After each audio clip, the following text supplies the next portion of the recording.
திருநெல்வேலியில் தமிழ்நாடு நீதித்துறை பணி நிறைவுற்றோர் சங்க பொதுக்குழு கூட்டம் நடைபெற்றது. திருநெல்வேலியில் தமிழ்நாடு நீதித்துறை பணி நிறைவுற்றோர் சங்கத்தின் பொதுக்குழு கூட்டம் மாத்தியதா மேல்நிலைப் பள்ளியில் உள்ள வஉசி அரங்கில் நடைபெற்றது. மாவட்ட தலைவர் ஜெயபாலன் தலைமை தாங்கினார். கோமதி நாயகம் வரவேற்புரையாற்றினார்.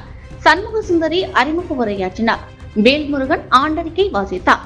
குருசாமி, சுந்தரவரதன், தமிழ்ச்செல்வம், பாஸ்கரன், சுந்தரபாண்டியன், பாவுஜி சிவபிரகாஷ், வேல்சாமி, ஈனமுத்து, பார்த்தசாரதி, பாலசுப்பிரமணியன் ஆகியோர் வாழ்த்துரை வழங்கினர். ஹரிசுடலை நன்றி உரை கூறினார்.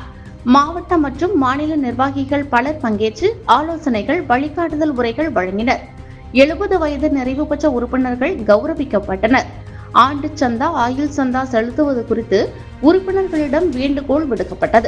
காலியாக உள்ள செயற்குழு உறுப்பினர் தேர்வு மற்றும் உறுப்பினர்களின் ஆலோசனைகள் குறித்தும் விவாதிக்கப்பட்டது.